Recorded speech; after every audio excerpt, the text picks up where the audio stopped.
জয় নিতাই, জয় গৌর, জয় জয় শ্রী রাধেশ্যাম। সকল ভক্তবৃন্দের চরণে দণ্ডবত প্রণাম জানিয়ে শ্রাবণ মাসের শুক্লপক্ষের একাদশী, সেই একাদশী সম্পর্কে আজকের আলোচনা। শ্রাবণ মাসের শুক্লপক্ষের একাদশী আগামী 5ই আগস্ট মঙ্গলবার, পবিত্রারোপণী একাদশী। এই একাদশী ব্রত সকলে নিষ্ঠা সহকারে পালন করুন। একাদশী মাসের দুটো দিন, কৃষ্ণপক্ষে এবং শুক্লপক্ষে, আমরা সবাই জানি। এই দুটো দিন কিন্তু খুব বিশেষ দিন। প্রাকৃতিক নিয়মে শরীরে খাবারের চাহিদা এই একাদশী দিনে কিন্তু তেমন থাকে না।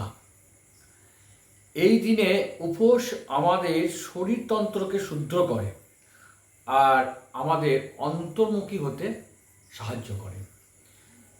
যারা এই একাদশী ব্রত করেন না, তারা খুব ভালো করে লক্ষ্য করে দেখবেন যে একাদশী দিনটাকে খুব ভালোভাবে নির্ধারণ করবেন যে কবে একাদশী পড়ছে। দেখবেন অন্যান্য দিনের তুলনায় এই একাদশী দিনে ক্ষুধা তৃষ্ণা খুবই কম থাকে। এটা কিন্তু স্বাভাবিক, প্রাকৃতিক নিয়ম। এটা খুব ভালো করে যদি লক্ষ্য করেন তাহলে কিন্তু বুঝতে পারবেন।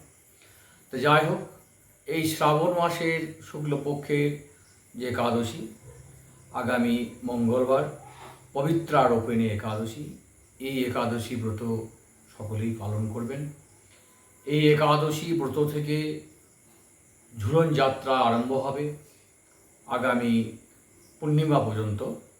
একাদশী থেকে বলরাম পূর্ণিমা, এবং এই যে বলরাম পূর্ণিমা, এই পূর্ণিমাতে বলরামের আবির্ভাব উপলক্ষে তোপর পর্যন্ত উপবাস।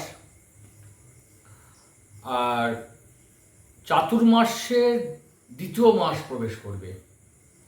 যারা একাদশী থেকে শুরু করেছেন তারা অবশ্যই একাদশীর পরের দিন থেকে অবশ্যই তারা শাক গ্রহণ করবে, দই বর্জন করবে। আর যারা পূর্ণিমা থেকে শুরু করেছেন তারা আগামী যে পূর্ণিমা, বলরাম পূর্ণিমা, সেই পূর্ণিমার থেকে কি হবে, শাক গ্রহণ হবে এবং দই বর্জন হবে। চাতুর্মাসে দ্বিতীয় মাস। তাই একাদশী ব্রত কীভাবে করতে হয় তার নিয়ম নিষ্ঠা সকলেই জানেন। আর যারা জানেন না, আমাদের আরও আগে যে ভিডিওগুলো আছে সেগুলো বলা আছে। নিরামিষ আহার অবশ্যই গ্রহণ করতে হবে এবং পঞ্চরবি শস্য ত্যাগ করতে হবে।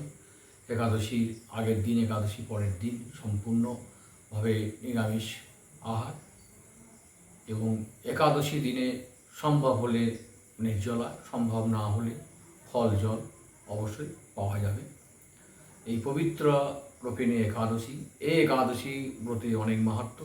ভবিষ্যত্তর পুরাণে এই একাদশী ব্রতের মাহাত্ম্যের কথা বলা আছে। পুত্র সন্তান লাভের এই একাদশী ব্রতের বিশেষ মহিমা আছে। তাই এখন আমরা এই একাদশীর মাহাত্ম্য আমরা পাঠ করব। সকলেই এই একাদশী ব্রতের মাহাত্ম্য মনোযোগ সহকারে শ্রবণ করবেন। একদিন মহারাজ যুধিষ্ঠির ভগবান শ্রীকৃষ্ণকে জিজ্ঞাসা করলেন, হে প্রভু, শ্রাবণ মাসের শুক্লপক্ষের একাদশীর নাম কি, তা কৃপা করে আমাকে বলুন। শ্রীকৃষ্ণ বললেন, হে মহারাজ, এখন আমি সেই পবিত্র ব্রত মাহাত্ম্য বর্ণনা করছি, মনোযোগ দিয়ে তা শ্রবণ করুন। যা শোনামাত্রে বাজপেয়ী যজ্ঞের ফল লাভ হয়। প্রাচীনকালে দাপর যুগের শুরুতে মহিজিৎ নামে এক বিখ্যাত রাজা ছিলেন। তিনি মাহিষ্মতি নগরে রাজত্ব করতেন।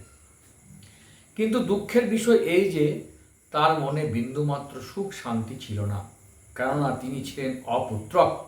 পুত্রহীনের ইহলোক পরলোক কোথাও সুখ হয় না। এইরূপ চিন্তা করতে করতে বহু দিন কেটে গেল, কিন্তু তবুও পুত্র মুখ দর্শনে রাজা বঞ্চিতই রইলেন। নিজেকে অত্যন্ত দুর্ভাগা মনে করে রাজা চিন্তাগ্রস্ত হলেন।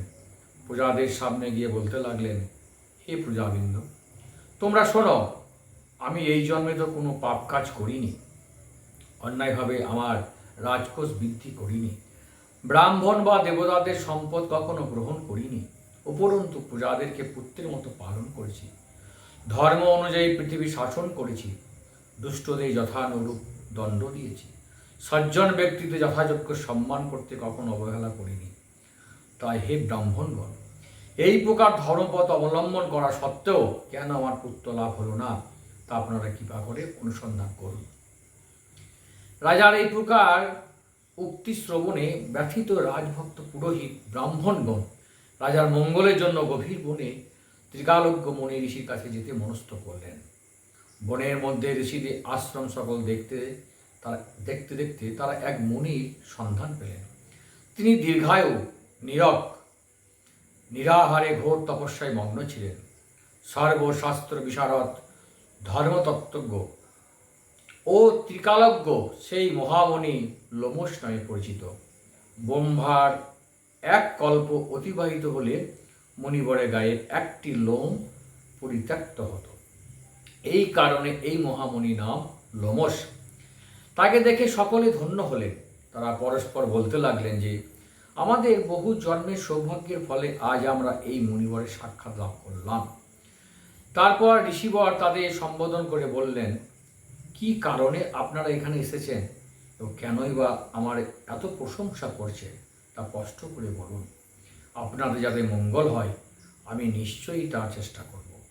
ব্রাহ্মণেরা বললেন, হে ঋষিবর, আমরা যে উদ্দেশ্যে এখানে এসেছি আপনি তা কৃপা করে শুনুন। এই পৃথিবীতে আপনার মতো শ্রেষ্ঠ ব্যক্তি আর কোথাও নেই। মহিজিৎ নামে এক রাজা নিঃসন্তান হওয়ায় অতি দুঃখে দিন যাপন করছে। আমরা তার পূজা, তিনি আমাদেরকে পুত্রের মতো পালন করেন, কিন্তু তিনি পুত্রহীন বলে আমরা ওর সবাই মর্মাহত। তার দুঃখ দূর করতে আমরা এই বনে প্রবেশ করেছি। হে ব্রাহ্মণ শ্রেষ্ঠ, রাজা যাতে পুত্রের মুখ দর্শন করতে পারেন কৃপা করে তার কোনো উপায় আমাদের বলুন। তাদের কথা শুনে মুনিবার ধ্যানভগ্ন হলেন। কিছু সময় পরে রাজার পূর্বজন্ম বৃত্তান্ত বলতে লাগলেন। এই রাজা পূর্বজন্মে এক দরিদ্র বৈশ্য ছিলেন। একবার তিনি একটি অন্যায় কার্য করে ফেলেন। ব্যবসা করবার জন্য তিনি এক গ্রাম থেকে অন্য গ্রামে যাতায়াত করতেন। এক সময় জ্যৈষ্ঠ মাসের শুক্লপক্ষের দশমীর দিনে কোথাও যাওয়ার পথে তিনি অত্যন্ত তৃষ্ণার্ত হয়ে পড়েন। গ্রাম প্রান্তে একটি জলাশয় তিনি দেখতে পান। সেখানে জলপানের জন্য যান। একটি গাভী ও তার বাছুর সেখানে জলপান করছিল। তাদেরকে তাড়িয়ে দিয়ে তিনি নিজেই জলপান করতে লাগলেন। এই পাপ কর্মের ফলে তিনি পুত্র সুখ বঞ্চিত হয়েছে, কিন্তু পূর্বজন্মের কোনো পুণ্যের ফলে তিনি এই রকম নিষ্কণ্টক রাজ্য লাভ করেছেন। হে মুনিবর, শাস্ত্রে আছে যে পুণ্য দ্বারা পাপক্ষয় হয়, তাই আপনি এমন একটি পুণ্য ব্রতের উপদেশ করুন যাতে তার পাপ দূর হয় এবং আপনার অনুগ্রহে তিনি পুত্র সন্তান লাভ করতে পারেন। লোমশ মুনি বললেন, শ্রাবণ মাসে শুক্লপক্ষের পবিত্রারোপিণী একাদশী ব্রত অভীষ্ট ফল প্রদান করে। আপনারা যথাবিধি তা সকলে পালন করুন। লোমশ মুনি উপদেশ শুনে আনন্দ চিত্তে গৃহে প্রত্যাবর্তন করলেন। রাজাকে সে সকল কথা জানালেন। তারপর সকলে মিলে মুনির নির্দেশ অনুসারে ব্রত পালন করলেন। তাদের সকলের পুণ্য ফল রাজাকে প্রদান করলেন। সেই পুণ্য প্রভাবে রাজমহিষী গর্ভবতী হলেন। উপযুক্ত সময়ে বলিষ্ঠ সর্বাঙ্গ সুন্দর এক পুত্র সন্তানের জন্মদান করলেন। ভবিষ্যৎ পুরাণে এই মাহাত্ম্য বর্ণিত হয়েছে। এই ব্রত মাহাত্ম্য যিনি পাঠ বা শ্রবণ করবেন তিনি সমস্ত পাপ থেকে মুক্ত হবেন এবং পুত্র সুখ ভোগ করে অবশেষে দিব্যধাম প্রাপ্ত হবেন। পারণ পরের দিন অর্থাৎ 6 আগস্ট বুধবার পশ্চিমবঙ্গের জন্য 5টা 13 হইতে সকাল 9টা 32 এবং বাংলাদেশের জন্য সকাল 5টা 36 হইতে সকাল 9টা 46 মধ্যে। সকলেই এই ব্রত পালন করুন এবং নির্দিষ্ট সময়ে পালন করুন।